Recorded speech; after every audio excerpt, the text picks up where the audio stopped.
J'en ai marre.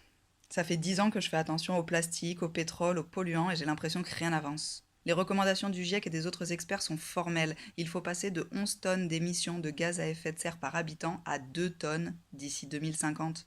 Alors il serait largement temps de commencer. On met des choses en place, les lois passent et les émissions de gaz à effet de serre de la France ne cessent d'augmenter. Alors c'est vrai, les valeurs sont floues et elles sont mal expliquées.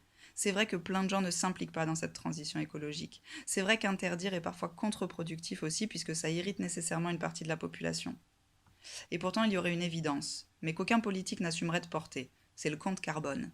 C'est très simple, mais trop systémique. Il n'y a que la démocratie qui puisse se saisir de ce concept. Il s'agirait d'allouer à chaque Français un plafond annuel d'émissions qui soit dégressif jusqu'à atteindre les 2 tonnes en 2050. C'était ça l'objectif, non? Voilà, cette mesure, elle est évidente, parce qu'elle atteint son but automatiquement. Elle est simple. Lors de chaque achat ou prestation, je fais débiter son montant carbone de ma carte et on me communique le solde qui me reste jusqu'à la fin de l'année. C'est aussi une mesure qui est sociale, parce que les plus riches n'auront pas assez de leur plafond, qui est une moyenne, et ils devront acheter des points carbone aux plus sobres, qui sont souvent les plus pauvres et qui aimeraient bien qu'on les aide à boucler les fins de mois. Cette mesure, c'est la liberté aussi, car chacun choisit de privilégier ce qu'il veut, et c'est une mesure qui est systémique.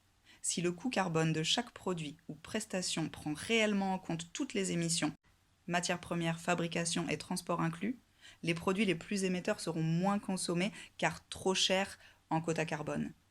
Alors ce sera une injonction directe aux entreprises à diminuer le coût carbone de leurs produits. Et là, l'engrenage devient nécessairement vertueux. Si tu veux en savoir davantage sur cette mesure ou nous faire tes retours, tu trouveras plusieurs références en fin de vidéo. N'hésite pas à tester l'idée autour de toi, à en discuter, à diffuser les infos. Il est temps qu'on s'y mette tous. On est tous dans le même bateau. On compte sur toi.